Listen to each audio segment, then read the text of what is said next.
So, edumacation. The first thing I want to talk about with education during this period is that things were quickly changing. It's one of the things I love about the 16th century is how you see this transition from a medieval society to an early modern one, right? So education was expanding rapidly. During this period, we see new grammar schools, dozens of new grammar schools founded in England. Before the Tudor period, education was mostly vocational or technical.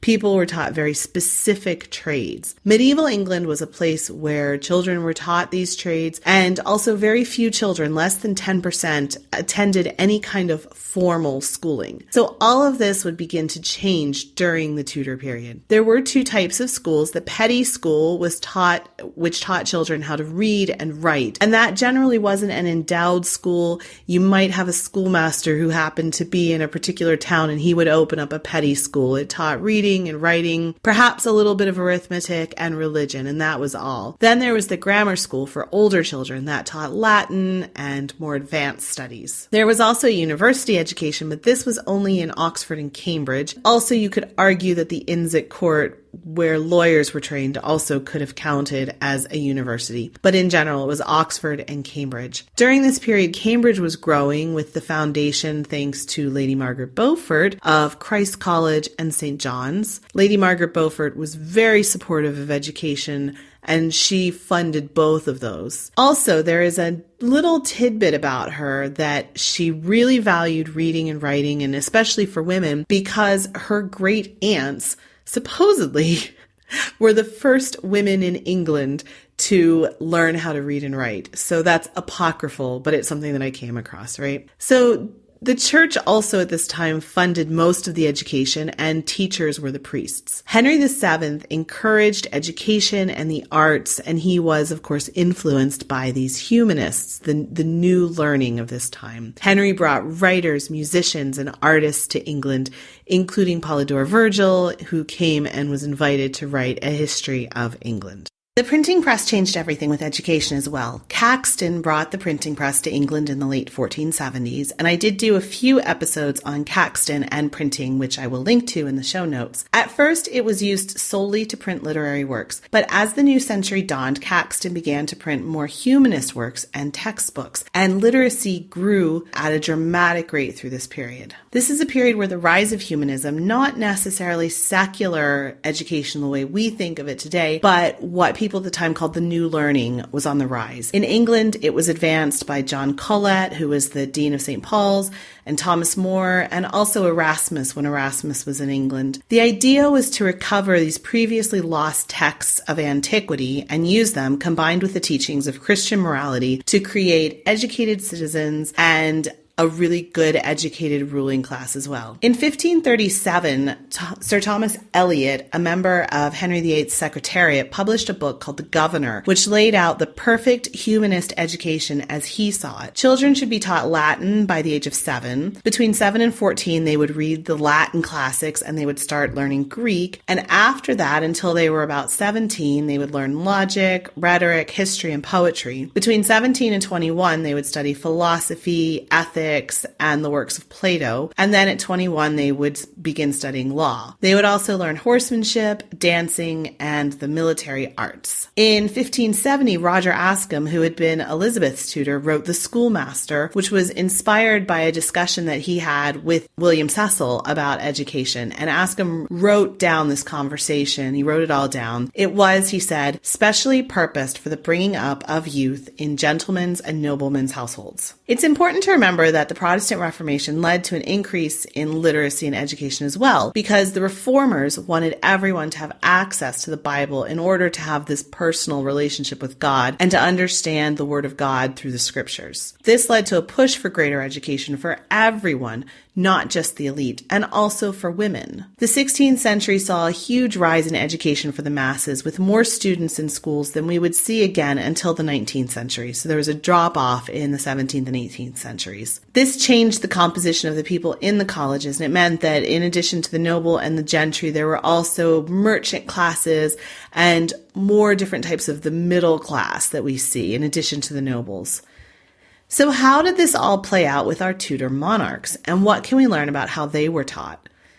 I'm going to look now at the education of Prince Arthur, Henry VIII, Mary, Elizabeth, and Edward. So Arthur had two known tutors, schoolmaster John Reed, who began when Arthur was 5 or 6 and was already starting to learn how to read, and also Bernard Andre, who was a poet orator. He taught Arthur from the time he was about 10 until he was almost 15. A broad list of the classics were already important in Arthur's education. Andre wrote that Arthur read and partially memorized the works of many Greek and Roman poets, orators, and historians, and many of those works he could recite off by memory even before he was 15 years old. Their curriculum also was very new and almost experimental. Several of these classical texts had only just been discovered by Western Europe. It was mostly focused on pre-Christian Greek, so there was also a sort of pagan element of his education, but there was also religious study. Bernard Andre wrote a commentary on the writings of St. Augustine specifically for Arthur.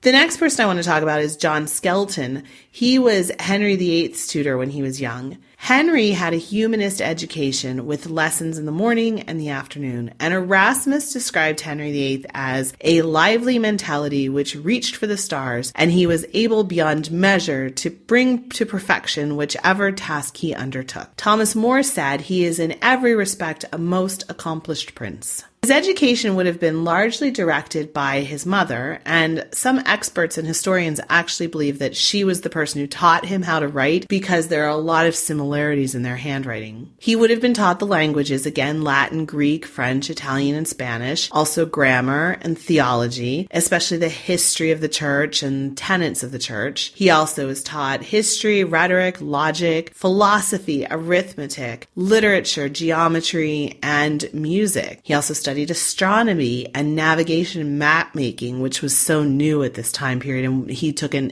interest to it right away. The main tutor who was responsible for this education of Henry early on in his life was John Skelton. John Skelton's an interesting character. He was born in 1463, likely from Norfolk. He was educated at both Oxford and Cambridge, and he was already a scholar in 1490 when William Caxton published an early title mentioning him as an expert in Virgil. He had degrees in rhetoric, and Lady Margaret Beaufort was actually his patron early on when he was still writing poetry in the 1490s. He was the tutor to the young Prince Henry when Prince Arthur was still alive, and Erasmus himself wrote an ode to Prince Henry in which he spoke of Skelton as unum Britannicarum literarum lumen ac decus. It's a Latin phrase that roughly translates as the one light and glory of British letters. Somehow Skelton managed to get himself imprisoned in 1502, but there's not really a record as to why. 2 years later, he retired from court and he became a rector. He also caused a bit of a stir there. People thought he was more at home on the stage and reading his poetry than in a pew. He was secretly married to a woman who lived in his house, and he satirized the Dominican monks. So he came under formal censure of Richard Nix, who was the bishop of the diocese, and he appears to have been temporarily suspended. One person in particular who earned his ire was Cardinal Wolsey. Early on in his career, Skelton was supported by Wolsey, but in 1522, Wolsey, as papal legate,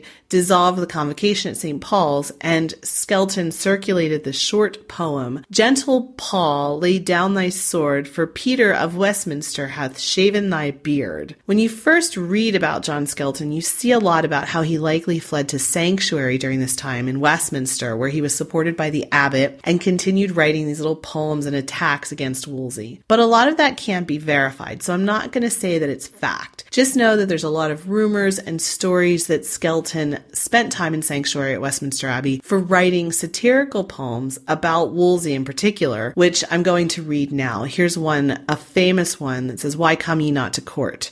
And you have to remember at this time, Hampton Court was still owned by Cardinal Wolsey. It was the new palace that Wolsey had built, and it hadn't belonged to Henry VIII yet. So it says, "Why come ye not to court? To which court? To the King's Court? Or to Hampton Court? Nay, to the King's Court. The King's Court should have excellence, but Hampton Court hath the preeminence. And York's Place, with my Lord's grace, to whose magnificence is all the confluence, suits and supplicants, embassies of all nations." So he's essentially saying that, Hampton Court is where it's all at, and Wolsey has gotten a little bit too big for his britches, as it were. Skelton died in Westminster in June of 1529, actually on the very same day when Catherine of Aragon was pleading with Henry at the Legatine court to honor their marriage, in that very famous scene where Catherine gets down on her knees and made such a stir with her argument and then left the court. And that's the day that Skelton died. So let's move on now to Mary. During her lifetime, many people acknowledge that Mary had a substantial education. In her own lifetime, and when it ended, it received flattery, especially from those obviously without a grievance against her who hadn't been affected by Bloody Mary. And it was mentioned, for example, in the Bishop of Winchester's funeral sermon. One biographer, Beatrice Wright, wrote that overeducation was one of the penalties Tudor children had to pay for their royal birth, unquote, and she considered too much studying to be a contributing factor in Mary's poor health. So I think that's a little bit outdated, but it just goes to show that people did consider her to be very intelligent and very, very well educated. So Mary's education was organized largely by her mother, again, just like Henry's. But by the time she was old enough to start school, Mary was still the only legitimate heir for her father, so she needed to be brought up with a prince's education. Normally, women would be taught privately in more domestic sorts of studies. Universities were still closed to women, so in general, women were not given any kind of classical education, even noble women. They would go and serve in the households of other noble women and learn the skills that they needed there. But Mary, who was the heir to the throne, needed a more classical education. After all, her grandmother, Isabella of Castile, ruled her own kingdom in her own right, and so Catherine arranged for her daughter to have an education that was much more complete and more formal than a normal girl would receive. Catherine arranged for the Spanish humanist Jean-Louis Vives to write a manual for the education of Mary. He had written an earlier version encouraging girls to be educated solely for the work of raising children and also being good partners and companions for their husbands. But when Mary was 7, Vives wrote on a plan of study for children, which emphasized Greek and Latin and recommended books by Erasmus, Thomas More, and Plato. He specifically recommended for Mary Plato's dialogues that demonstrate the government of the Commonwealth. Mary was not allowed to read popular romance books because her tutors believed that they would give young girls immoral thoughts. By the time she was 9, Mary could write a letter in Latin. She could also understand Spanish, could speak Greek, French, and some Italian. She also played music. It was said that as a teenager that she, quote, sings excellently, plays on several musical instruments so that she combines every accomplishment. She also learned dancing, which was thought to give people poise and grace. This was an important set of attributes to have, according to the humanists. And she went hunting and learned horsemanship. Elizabeth, her half-sister, daughter, of course, of Henry and Anne Boleyn, was a very bright and precocious girl. Her first tutor was her lifelong friend, Kat Ashley. A well-educated woman, Kat was appointed governess to Elizabeth in the autumn of 1536, and she led the foundation of her education. She taught Elizabeth how to read and write, English and grammar, and in addition, she also taught Elizabeth etiquette, how to behave, and needlework. So Elizabeth had grasped English by the time she was 5 or 6, and she then began to study foreign languages. Kat taught her the rudiments of Latin, but pretty soon Elizabeth outgrew Kat's skills. She was allowed to share her brother Edward's tutors, Jean Balmain, who taught French, Richard Cox, he was the provost of Eton, and he taught Greek and Latin, and then John Cheek, he was the Regius Professor of Greek at St. John's College, and a classic linguist who focused on the readings of the Holy Scriptures and Cicero, Aristotle, and Plato. Cheek quickly noted how intelligent Elizabeth was and brought it up to her stepmother, Catherine Parr, that she should have her own private tutor. The tutor that she received was William Grindal. He was a 20-something Cambridge student and the aforementioned Roger Ascham's pupil. In the mornings, he would teach Elizabeth Greek, focusing on the readings of the New Testament and Greek classics. In the afternoons, she studied Latin with particular emphasis on the works of Cicero. She also studied theology, philosophy, math, geometry, history, and literature. She was particularly good at foreign languages, and by the time she was 11, she was fluent in Greek, Latin, Italian, and French. In 1548, Grindal died and Roger Ascham replaced him. Roger Ascham was a Yorkshireman. He studied at Cambridge. He loved reading and he loved talking about the old Greek and Roman classics. He followed the same sort of routine set by Grindal, and he chose texts that, quote, best adapted to study her tongue with the purest diction, her mind with the most excellent precepts, and her exalted station with a defense against the utmost power of fortune. Like her sister, Elizabeth was also taught all of those those activities that ladies needed to know, including embroidery, sewing, dancing, and music. She also learned how to ride, hunt, and she even practiced archery. Moving on to Edward, Edward, of course, never knew his own mother, and his nursery was in the charge of Lady Margaret Bryan, who had also cared for his sisters. In March of 1539, Henry personally issued an obsessively detailed instruction for the care of his most precious joy. Richard Cox, who was the headmaster of Eton, was the prince's tutor from 1540. But in November of 1541, Edward caught malaria at Hampton Court, and his lessons were interrupted while he recovered from that. Henry summoned all the doctors in the country, and it took a while for him to get back to normal. In July of 1544, Catherine Parr arranged for John Cheek to become the tutor to Edward, and her immediate circle was centered on the royal nursery, where John Cheek, Richard Cox, Anthony Cook, and other reforming humanists were appointed the tutors to Edward and Elizabeth. It was suggested that John Cheek was a humanist scholar in the tradition of Erasmus, but it's also pretty likely that he was a supporter of Luther, and this could explain Edward's support for religious reform and his Protestantism. The most striking thing about Edward that I want to talk about is his diary. He was likely given the task of writing a diary from one of his tutors. It's the first time that we see a glimpse into the day-to-day life of a monarch in his own words like this. It begins with a depiction of his childhood up until 1547. And then from 1547 to 1549, the diary is a chronicle of past events, and it mostly refers to Edward in the third person, like he's looking back on his life, referring to himself as if he's writing a story. Then from March of 1550 until November of 1552, when it ends, it's more like a diary with entries for individual days. And he doesn't really talk very much about his own feelings about anything. He says very little about his daily activities or his own opinions, but he does talk about fascinating things like when he and Elizabeth found out about their father's death from his uncle Edward Seymour. They were at Elizabeth's Enfield residence on the 30th of January in 1547, and he wrote that it caused great grief in London, but he doesn't say anything about his own personal feelings. He describes the Privy Council's choice of Edward Seymour as the protector and governor of the king's person, and he mentions how his father's officers broke their staffs of office and threw them into Henry VIII's grave at his burial. He called his diary a chronicle, and he does appear very cold and detached when he's writing in it, as if he's just recording events that happen. He talks a lot about jousting and wars, and he also records what others told him about events. And he wrote a lot about what the French ambassador said about things. There's also a really interesting entry from 1551 here where we learn